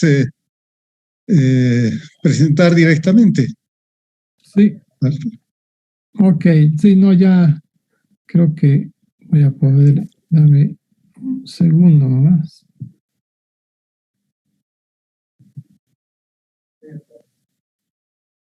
Ahora sí. Sí, ya pueden verla, ¿no? No. Ahora sí. Bien. Sí, bueno, de algunas conclusiones rápidamente de la parte que me ha tocado trabajar. Bueno, creo que uno de los principales problemas del país es sin duda el déficit fiscal, ¿no? Este déficit ha estado generalmente financiado con emisión monetaria y endeudamiento externo. Sin embargo, lo que vemos es que ya desde mediados, digamos, del año pasado y claramente en el primer semestre de este año, el déficit ha tendido a estar financiado internamente, ¿no? Esto ha hecho que ya no tengamos el déficit gemelo, porque a pesar de que tenemos un déficit fiscal, entonces, como está financiado internamente, no tenemos un déficit externo, ¿no? Pero nada viene gratis en economía, como todos sabemos, y el costo es que este financiamiento interno va a restar y ha restado recursos al sector privado, por lo que de alguna manera hay casi un crowding out con el sector privado, porque el sector público está acaparando todos los recursos para financiarse, ¿no? Entonces, claramente esto va a tener un efecto sobre la inversión del sector privado, que ciertamente continúa retraída y por todos los indicadores que hemos visto, y una de las causas es probablemente que no tiene el mismo acceso a los recursos o casi tiene un limitado acceso a los recursos, ¿no? Y entonces esto va a reducir los emprendimientos y ciertamente va a reducir, retrasar, digamos, el crecimiento de la economía del país, ¿no? Bien, un poco resumiendo lo que Luis Carlos ha presentado, me voy a tomar la libertad de resaltar algunos puntos, ¿no? Es que ciertamente la pandemia y las medidas que se han tomado, sobre todo la cuarentena, ha afectado fuertemente el producto el año pasado. Los sectores más afectados han sido la construcción y la minería, y ciertamente todos los demás sectores, salvo la agricultura y la administración pública, son los sectores que han crecido, ¿no? Ciertamente llama mucho la atención que la administración pública sigue creciendo, el gasto corriente es precisamente sigue creciendo aún a pesar de todos los vaivenes de la economía, y el sector público y el gasto corriente cada vez está engordando más, digamos, ¿no? Bueno, la economía, como nos ha mostrado Luis Carlos, ha ido recuperando una vez que las restricciones de movilidad se han ido levantando, y en el mercado laboral se observa un aumento en la tasa de participación, lo que ha aumentado, como nos ha explicado Luis Carlos, la tasa de desempleo y la informalidad. Bueno, ahí terminamos. Muchas gracias y estamos ansiosos por oír los comentarios. Gracias, José Luis. ¿Puedes quitar, por favor, tu presentación? Ok. E invito a continuación al señor Jacques Trigo para que nos haga conocer sus comentarios, sus impresiones de la lectura del informe, de la presentación que acaba de escuchar. Adelante, por favor.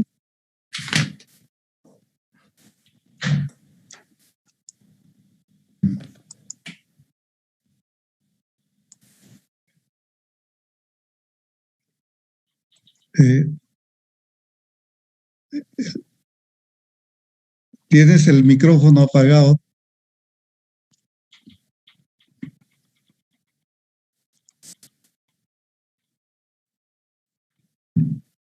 Ahora sí. Ahora ¿Me sí. escuchan? Sí.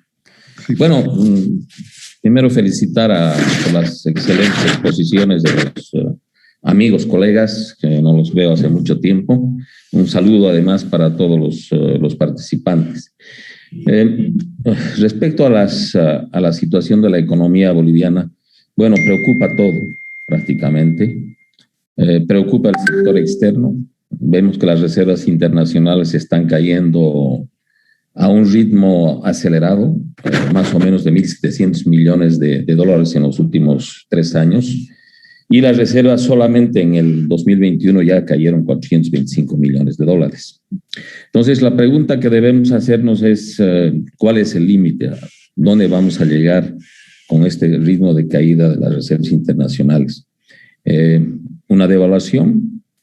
El gobierno flexibilizará el tipo de cambio, liberará el tipo de cambio, dejará que el tipo de cambio se libere, o qué pasará con los agentes económicos, porque en una situación tan complicada uno esperaría también que el tipo de cambio en el mercado estuviera mucho más alto, o sea, en el mercado paralelo, ¿no? Pero no sucede así.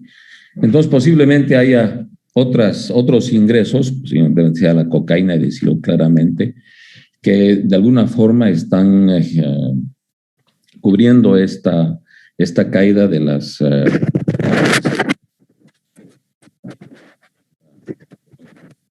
fundamentalmente a un mal desempeño del sector externo.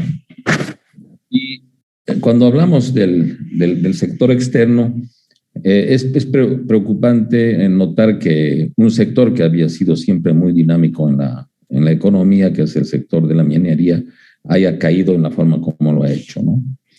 Y muy particularmente el caso de esta gran mina en Potosí.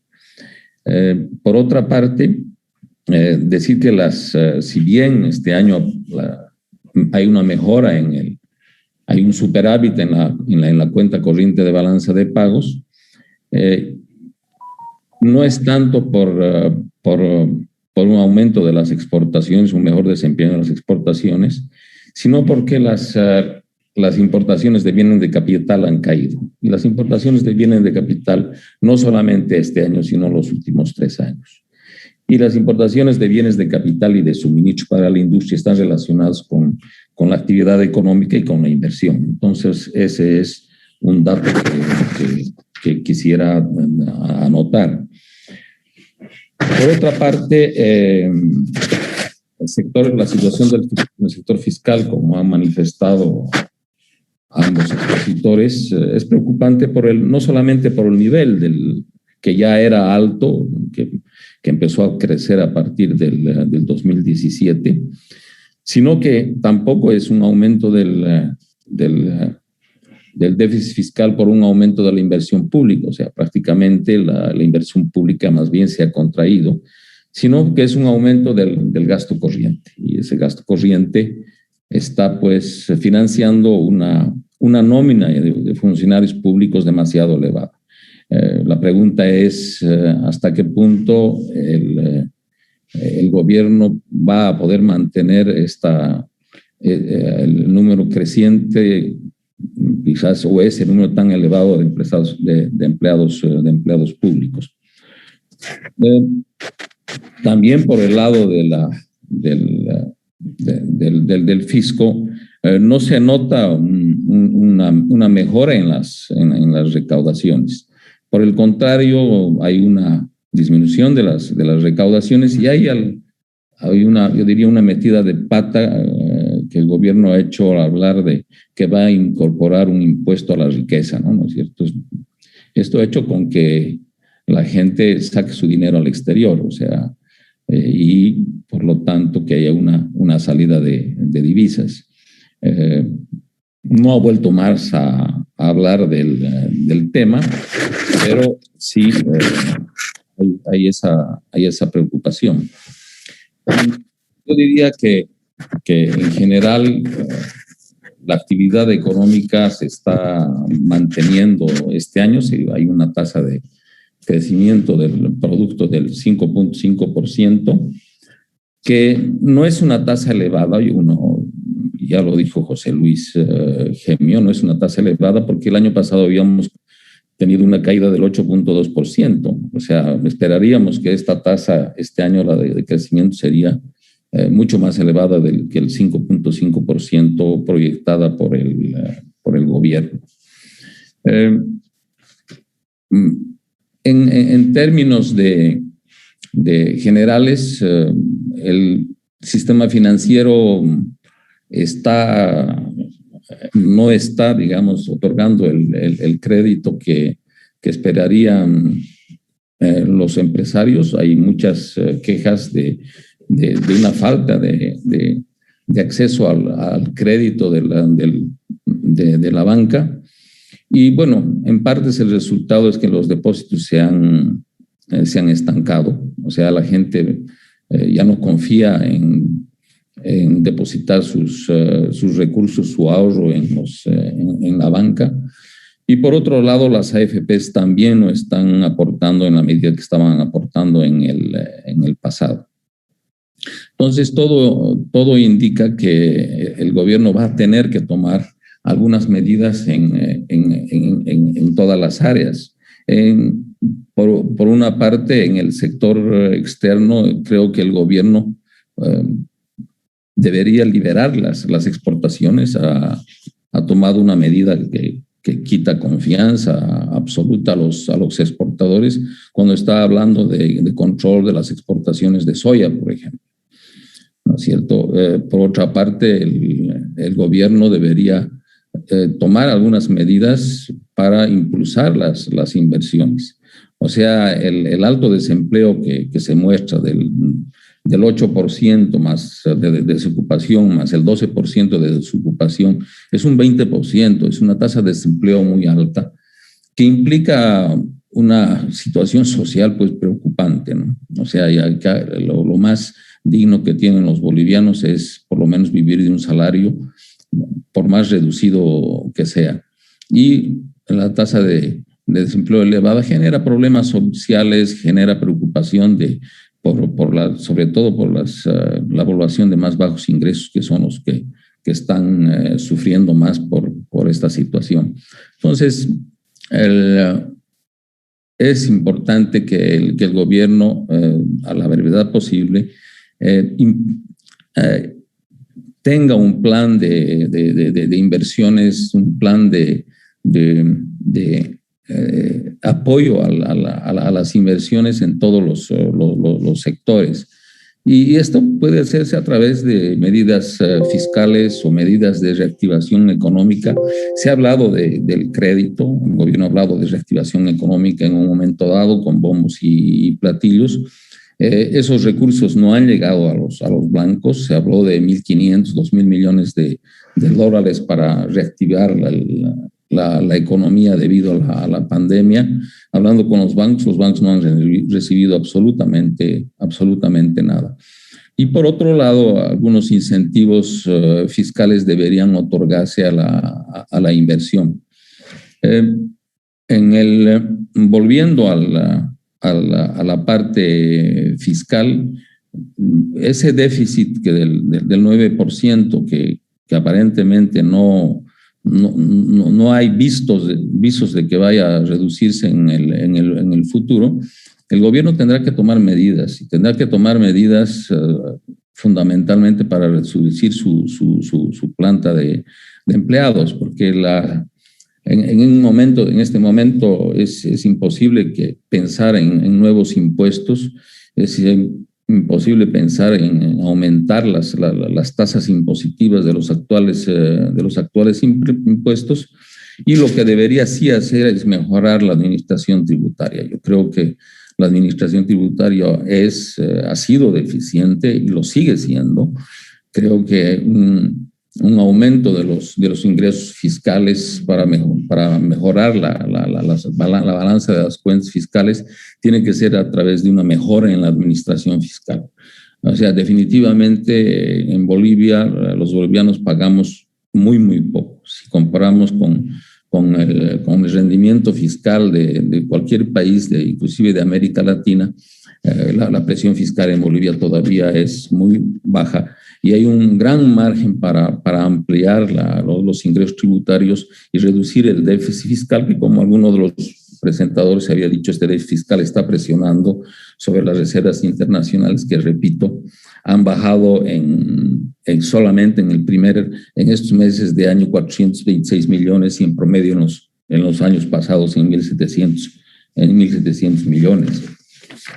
Yo, por otra parte, creo que las autoridades deberían tener algún plan económico. O sea, no he escuchado del ministro de Finanzas ni de las autoridades un plan económico que diga, bueno, ¿hacia dónde va la economía? Vamos a continuar nosotros no estatizando, porque no han estatizado nada, pero sí han creado 100 empresas públicas que no funcionan, que no sirven para nada. Pero no hay señales del gobierno. La impresión es que a mí me da es que no hay gobierno, que no existe gobierno en este momento. Estamos prácticamente sin brújula, estamos sin una ruta. El gobierno decir, bueno, perfecto, nosotros, el papel del sector público va a ser el papel del sector privado va a ser este otro, vamos a impulsar al sector privado a través de estas medidas, no vamos a intervenir en el sector privado, porque por el contrario, lo que se habla más bien es de estatización. O sea, las señales que está dando el gobierno son absolutamente contrarias a la iniciativa privada. O sea, lo que necesitamos en este momento es más inversión para reactivar la economía, aumentar el crecimiento y aumentar sobre todo el empleo. O sea, y esas señales no se las está dando, ¿no? O sea, todas las señales son más bien contrarias. O sea, se habla de estatizar, se habla de aumentar los impuestos, de presionar a los empresarios. Yo creo que la economía no solamente son las cifras, sino también son las actitudes de las autoridades que tienen mucho impacto en las personas y en los empresarios. Si uno hace una encuesta y uno ve la televisión todos los días, no notamos que el sector privado está preocupado por el futuro, no tiene ni idea qué es lo que va a pasar. Algo que también quisiera mencionar es el caso del empleo, ¿no? Esa cifra a mí no la tenía yo, las cifras de empleo no las encontramos fácilmente, y esa cifra de empleo va a traernos problemas en el futuro y problemas sociales. Más bien, creo yo que en cualquier otro gobierno la situación social sería mucho más explosiva, pero no hay. Una cosa que hay que decir es que el gobierno sí tiene una gran capacidad enorme de manejo de los movimientos sociales, porque si fuera otro gobierno, posiblemente ya hubiera habido más huelgas y más problemas. Bueno, muchísimas gracias.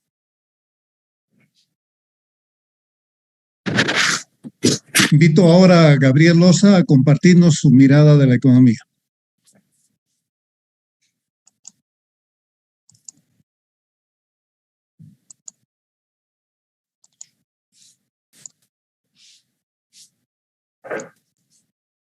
¿Ahora sí? Sí, adelante. Ya. Ahora me gustaría que me permitas compartir, si se puede. Sí, está habilitado. Así que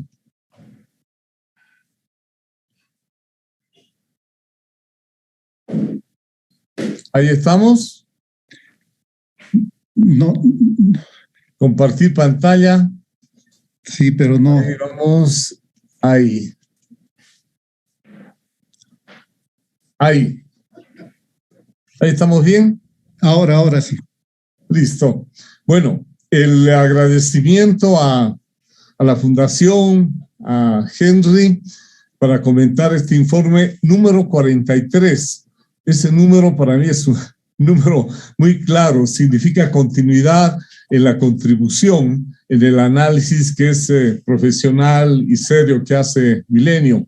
En el pasado tuve el honor de compartir, así como Luis Carlos y Evia, en los informes.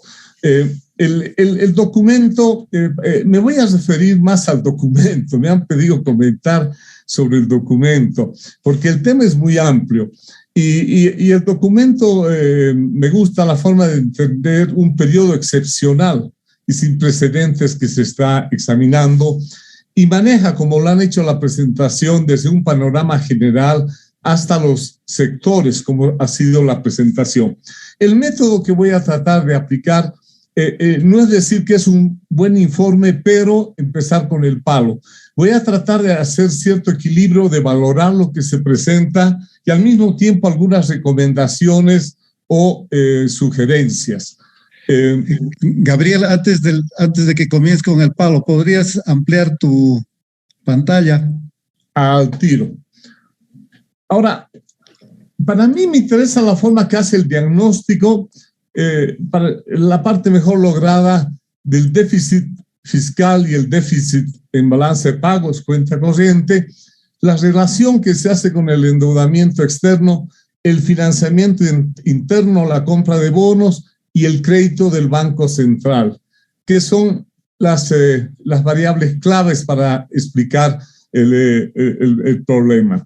Y la consecuencia, la caída de las reservas es una consecuencia, ¿verdad?, de este déficit fiscal y también el de cuenta corriente. Y la preocupación es qué va a pasar si aumentan las tasas de interés, el problema del servicio de la deuda, y también lo que relevó Jacques, el tema de la vulnerabilidad que significa el deterioro de las reservas. El tema del sector externo es un buen análisis, aunque yo le sugiero incluir algunos elementos. Resaltar que ya hay un cambio en la estructura de las exportaciones. Sin darnos cuenta, a veces no es generado por política, sino por las condiciones externas. Las no tradicionales superaron a hidrocarburos como participación y la minería ya se volvió un liderazgo en nuestra economía, y eso nos da señales a todas las tendencias que lo que va a pasar en el sector productivo y al uso de la política, una política para fomentar las no tradicionales y fomentar la diversificación de las exportaciones. El tema de balance de pagos lo analizan en términos de variables nominales. La sugerencia, el mismo informe dice que no tienen el PIB, no tenemos el PIB al 2020 para poder hacer en términos reales, pero se hacen aproximaciones, o también se utiliza fuente, como yo creo, y creo todavía que el Banco Central es una fuente de información confiable, también oportuna. Y, por ejemplo, la balanza de pagos en términos del PIB nos da mucho más luces, la disminución del déficit, y si hay un punto de inflexión al primer trimestre, un superávit en cuenta corriente, y probablemente en el segundo trimestre también tengamos un primer semestre con superávit. Relevar el tema de la desinversión está tocado en el análisis, pero Bolivia, de acuerdo a los datos de la CEPAL, ha sido la economía donde esta desinversión, la caída ha sido la más fuerte, y eso nos da una llamada de atención sobre las políticas que tenemos que hacer, y sobre todo el tema del tratamiento a la inversión extranjera. El tema de las RIN están tocadas, pero hay que hacer el seguimiento. El tema de la adecuación de nuestras reservas, sabemos que cada vez hay una mayor vulnerabilidad y por eso mismo se requiere un mayor seguimiento, aunque formalmente en términos de los indicadores estemos en torno a un nivel que no es grave, pero la preocupación es la tendencia, ¿no? Que si seguimos así, pese a algunas mejoras que uno puede observar en la economía, en el sector externo, es una preocupación el tema de los niveles a los que está alcanzando las reservas internacionales. La deuda externa está bien tratada en el análisis. Por ejemplo, cuando analizan el tema del desempeño fiscal, financiamiento interno y el externo, utilizan los desembolsos de la deuda externa. Y es en la relación, por ejemplo, entre desembolsos y pérdidas de reservas lo que nos genera financiamiento disponible que se puede tener. Pero, sin embargo, es importante hacer ese seguimiento del estado de situación de la deuda, y hasta ahora la deuda externa pública todavía está en unos niveles manejables que nos da un espacio para el financiamiento externo. El dato más relevante es la posición de inversión internacional que mide nuestros activos internacionales respecto a los pasivos internacionales. Todavía en estos indicadores estamos, comparado con otros países de América Latina, en los niveles que están todavía aceptables. Por supuesto que antes era positivo y en ningún país, muy pocos son los que no están con mayores pasivos que se van adquiriendo. El tema del fiscal ha sido muy bien analizado. No quiero enfatizar más. Hay indicadores de una reducción del déficit global asociado a aumento de ingresos más elevado que el aumento de los gastos. Eso es, y ojalá que esa tendencia pueda darse. Me llamó la atención y resalto el tema de que cuando se hace el análisis, lo que se refiere al instrumento de financiamiento rápido, que es un crédito y después es combinado con un swap de monedas, y hace Milenio una aclaración muy necesaria.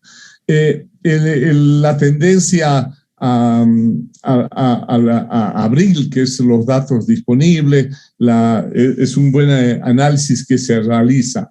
La gestión monetaria también en términos de lo que es el origen y el destino de esta base monetaria, y también si a enero y a lo que va a mayo, lo que se tiene disponible, si hay un punto de inflexión. Es muy importante como economista siempre tratar de mostrar la situación de tendencia. Ahora uno compara también, si compara con un periodo malo, como es 2020, enero, junio, uno diría estamos excelentes, pero no es así, ¿no? Hay que también comparar con el nivel de diciembre, pero lo importante es ver si hay unas señales de mejora. En este tema monetario sí quiero sugerir que debería profundizarse el tema de la relación con la inflación y el tipo de cambio. El tema de los precios, el análisis de los precios está inmerso en el informe, pero no está como un capítulo o como un tema de relevar el comportamiento de los precios, que es importante. Bolivia tiene las inflaciones más bajas en América del Sur, está todavía en esta situación, en este año de baja inflación, en un contexto de aumento de inflación de los países vecinos y a nivel internacional.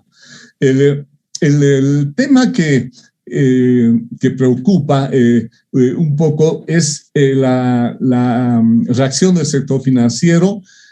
Comparado con junio hay algunas mejoras en depósitos, cartera, como uno puede observar, pero en términos de diciembre se ve una especie de estancamiento, y ese es un tema relevante. Y sobre todo me llamó mucho la atención que todavía no tenemos el impacto sobre los efectos en el sistema bancario de las condonaciones, prórrogas o plazos que se han hecho con motivo de la crisis, y sus efectos recién se pueden estar viendo en este segundo semestre. El sector real es un análisis bien completo. A mí me interesa que está bien desagregado. Simplemente mencionar, tratar de contribuir que a nivel mundial, por ejemplo, cuando hacen estudios sobre el impacto macroeconómico, estiman la caída del Producto Mundial de 6%, por ejemplo, y de 4% en 2021, pero respecto al nivel que hubiera tenido la economía mundial si no hubiera habido COVID. Entonces, en el caso de la economía boliviana, es la caída del 20 respecto al 19, pero el 21 es al nivel que si no hubiera COVID, lo que hubiera tenido la tendencia de la economía boliviana y lo que estamos dejando de alcanzar.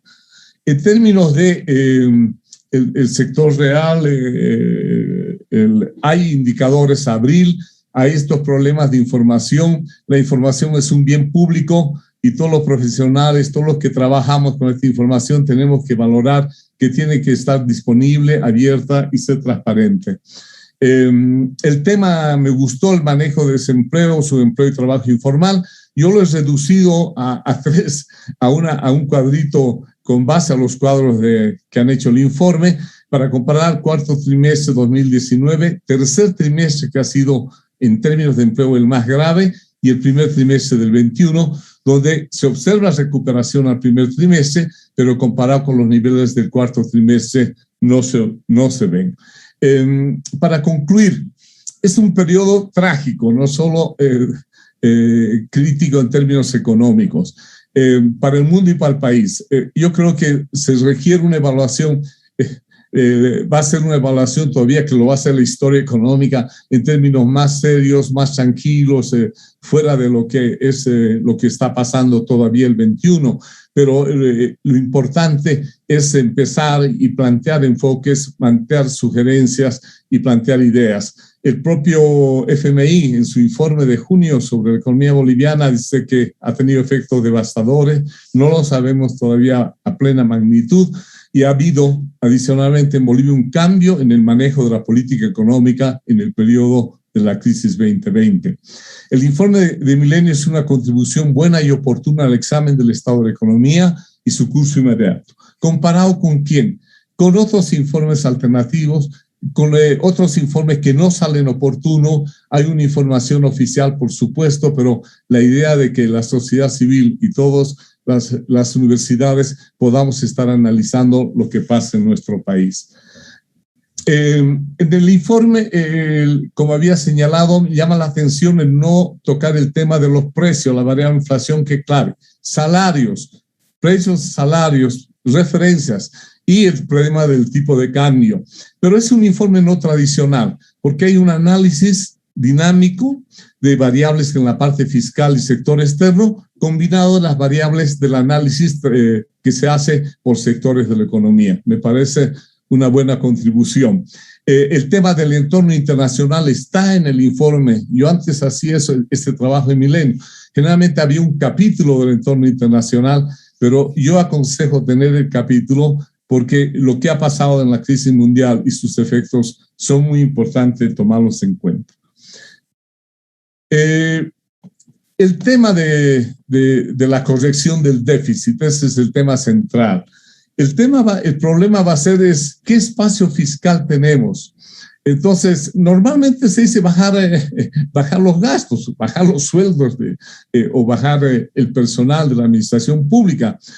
Y el problema es que el espacio fiscal tiene que permitirnos asignar mayores recursos, en el caso del gasto social estoy hablando, sin comprometer sobre todo la sostenibilidad fiscal, la sostenibilidad financiera. Por supuesto que es un reto y en nuestro medio es muy difícil llegar a consenso sobre eso. Es fácil, el 2020 se bajó la inversión pública, el gasto de capital, se está reactivando el 2021.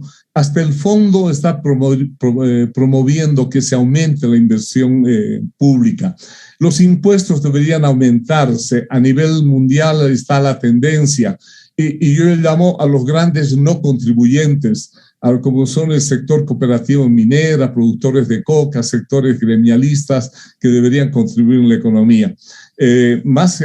También el tema de desorientarlo, y para mí planteo el tema de racionalizar el gasto de las empresas públicas, que son un bien público, son ingresos de todos bolivianos y tienen que cuidarse bien. No es sin evidencia empírica, yo creo que hay un ajuste fiscal silencioso.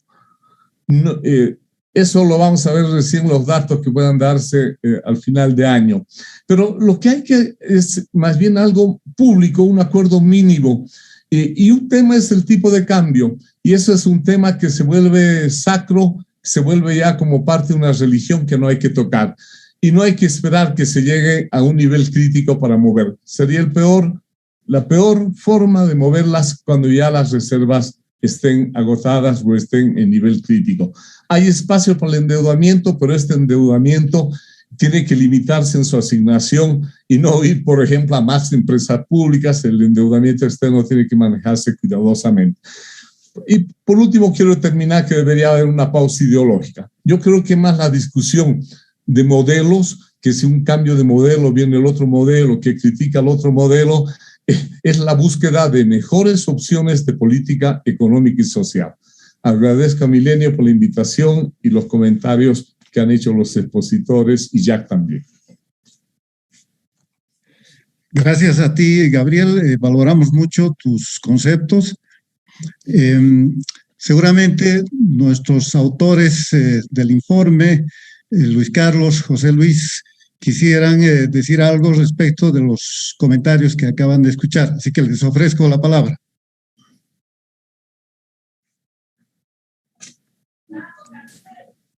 Adelante, José Luis. Gracias. Empezaré yo agradeciendo a los comentaristas. Todos los comentarios han sido muy interesantes y bienvenidos. Y quisiera responder a algunos de ellos nomás, ¿no? Una cosa interesante que tal vez está en el informe es, un punto importante, es por qué habiendo este déficit fiscal no estamos, hay un superávit ya en el primer trimestre, un superávit en el sector externo, en la cuenta corriente, ¿no? Porque básicamente se está financiando internamente el déficit, ¿no? Y en parte se está financiando colocando letras, pero también interesantemente los bancos, al acumular una mayor cantidad de disponibilidades, están de alguna manera también financiando al sector público, ¿no? Entonces, y es por eso que uno incluso en algunos periodos, algunos meses pasados, ha visto que parece que hay una sobreoferta de dólares en el mercado, digamos, en las casas de cambios, etcétera, ¿no? Porque de alguna manera se está restringiendo se está restringiendo se está reduciendo la absorción porque el ahorro financiero de las familias se está yendo a financiar de alguna manera el déficit fiscal, ¿no? Entonces, como se está absorbiendo ese ahorro financiero no está yendo a presionar al mercado de divisas, sino que está yendo por la acumulación de disponibilidades en los bancos, por la mayor cantidad, mayor tendencia de dinero, de efectivo, el atesoramiento de las familias y por la mayor colocación de deuda. Entonces, ciertamente esto contribuye a bajar la presión sobre el mercado cambiario. No obstante, lo que hay que decir es que eso es ciertamente lo que ha permitido controlar el primer trimestre y el primer semestre, pero los meses que vienen son más demandantes, ¿no? Mucho más demandantes, porque el déficit va a seguir, el déficit se genera sobre todo en la segunda mitad del año, entonces el déficit va a subir fuertemente los estacional, por un lado, y por otro lado también el ahorro de las familias, el ahorro del sector privado, financiero, el ahorro financiero que puede ir a financiar este déficit también es relativamente limitado, ¿no? Entonces va a ser difícil es decir, va a haber necesidad de ir a otras fuentes de financiamiento más del financiamiento interno, ¿no? El financiamiento interno no va a poder cubrir este año ciertamente todas las necesidades de financiamiento, y esto en la segunda parte del año yo creo que va a ser importante, ¿no? El otro punto sobre el que quería comentar era sobre, los dos comentaristas han estado de acuerdo en que lo que hay que hacer es subir los impuestos. Yo voy a diferir de esa conclusión. Yo voy a diferir y creo que la experiencia, hay un excelente libro que se llama Austerity, que es un libro de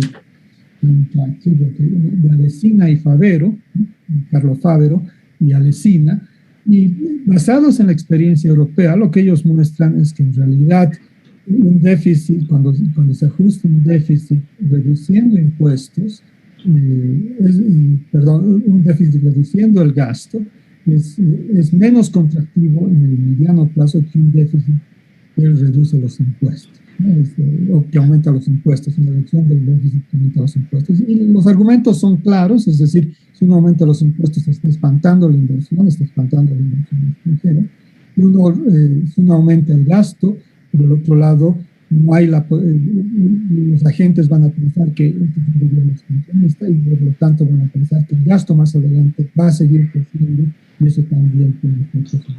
Entonces, en este libro se muestra una serie de evidencia empírica que muestra de alguna manera que probablemente es más interesante reducir los impuestos en situaciones. Y en el caso boliviano, reducir el gasto en algunas situaciones para corregir el déficit. Y en el caso boliviano yo creo que también eso puede ser interesante. Es decir, el camino tiene que ser reducir el gasto público, porque el gasto público está sobreextendido hace muchos años en el país, ¿no? Entonces, no podemos pretender, como en la Argentina, es un país en el cual de 4 empleados, 3 son empleados públicos, 1 es empleado privado que paga los impuestos por el sector público. Entonces, eso es limitar al sector que genera riqueza en la economía. Yo no extendo más, hay otros puntos muy interesantes, pero son estos dos los que yo quería comentar.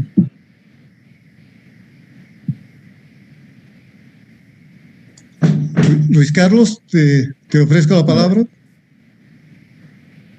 ¿Aló, me escuchan? Tenía abierto el micrófono. Sí, te escucho. Sí, te escuchamos.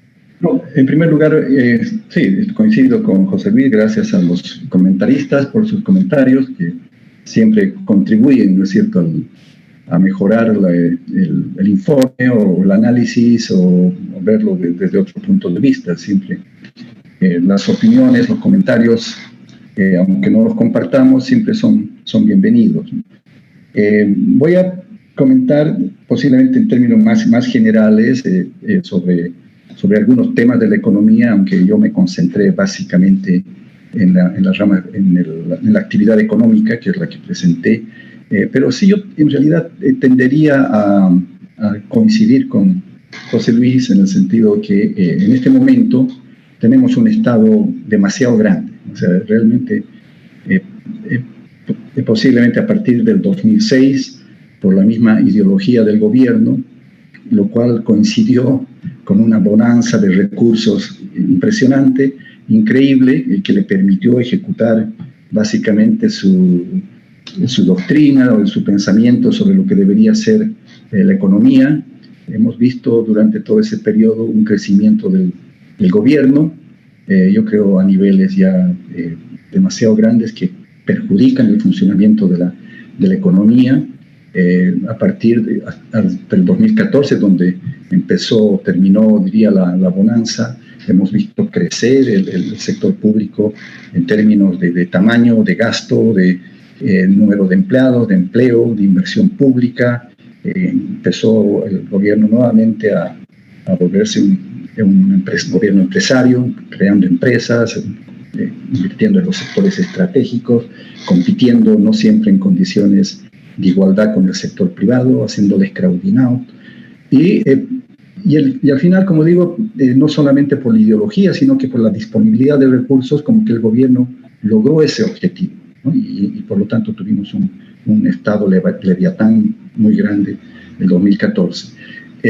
Y con una reducción de la importancia del sector privado, por supuesto, porque hubo un crowding out muy fuerte de la actividad privada, no solo en los sectores estratégicos, pero en otros sectores, como la producción de alimentos, la producción de papel, etcétera, etcétera, etcétera. Entonces, llega la crisis y caen los recursos con que el Estado disponía a manos llenas y podía gastar a manos llenas en el pasado, y nos encontramos en una situación donde el Estado, yo creo que a futuro, no va a poder seguir cumpliendo el rol que el gobierno del MAS específicamente se había diseñado o se había planteado, ¿no? El Estado ya no tiene los recursos para seguir invirtiendo y gastando en ingentes cantidades, y por lo tanto tiene que haber un ajuste. Y si bien se ha podido mantener el ritmo de gasto a partir del 2015, pero eso ha sido a costa de reducir las reservas. Las reservas han llegado a un límite muy bajo en este momento. A futuro se está recurriendo más al endeudamiento interno, como nos mostraba José Luis, pero eso es básicamente pérdida adicional de reservas. Hay que ver hasta dónde va a aguantar esta estrategia, como decía Jacques. Pero lo evidente es que en algún momento el Estado no va a tener que hacer un ajuste. O sea, nos estamos acercando a una situación de escasez de recursos. No digo que pueda haber una crisis como la que ocurrió en la época de la UDP, pero hay una estrechez fiscal que, con un déficit elevado, que si no se ajusta, no va a haber cómo financiar. Y entonces el Estado, de alguna forma, a través del mercado, va a tener que ajustarse, ¿no? Y entonces, ¿cuál va a ser el modelo de desarrollo? Que es un poco lo que preguntaba Gabriel Loza, a futuro. Si el Estado, vamos a tener un Estado como atado de manos, digamos, con la necesidad, lleno de empresas ineficientes, con la necesidad de ajustarse, se le va a tener que dar más cabida al sector privado. Y en el fondo va a ser como volver a empezar la misma historia, ¿no? Se va a hacer como, había una película antigua de Claude Lelouch que se llama Melodía de la Vida, y que las cosas se repetían y estamos entrando nuevamente a un ciclo. Dentro de poco, yo creo que los temas que se van a discutir en Bolivia y en otros países posiblemente, sobre todo por el aumento en el déficit que trajo la pandemia y todo, que vamos a tener una crisis fiscal. Y entonces, yo no estoy de acuerdo en seguir aumentando el tamaño del Estado, por supuesto, y coincido totalmente con José Luis. Hay que racionalizar el gasto público, y toda la irracionalidad del gasto público que se ha generado en los últimos 14 años. Eso hay que reestructurar. Yo creo que posiblemente tiene un costo muy grande, social, por supuesto, un costo político también muy grande, pero si en algún momento el mercado es el que va a traer el ajuste, ese ajuste va a ser mucho más penoso y con mucho más costo, y al final vamos a, como dicen, la letra entra con sangre, digamos, la letra entra con sangre, y vamos a tener que pasar por un episodio similar nuevamente. Con respecto a ver, creo que un comentario puntual que hacía también Gabriel es el tema de usar como porcentaje del PIB. Yo creo que hay que tener cuidado con eso, porque como ha ocurrido el 2020, una caída tan grande del PIB distorsiona, digamos, yo sé que igualmente han caído los ingresos y también ha caído el déficit, o ha aumentado el déficit, y al calcular el mayor déficit con respecto a un PIB mucho más chico, que de alguna forma también se está recuperando y va a volver a un nivel de tendencia en algún momento, hace que sea más difícil analizar, o sea menos relevante comparar cifras cuando estamos comparando cifras con porcentajes del PIB contra un PIB mucho más pequeño, ¿no? Entonces, yo creo que hay que tener cuidado con eso, y posiblemente en muchos casos va a ser mejor no usar valores absolutos. Coincido con el tema de tratar el contexto internacional, que hay que incluir y decir qué es lo que va a pasar, sobre todo para ver las perspectivas futuras, ¿no? Nosotros sabemos que Bolivia es un país pequeño, que es tomador de precios, que se mueve de acuerdo a la demanda internacional. Cuando hay bonanza internacional, nosotros pasamos por bonanza también.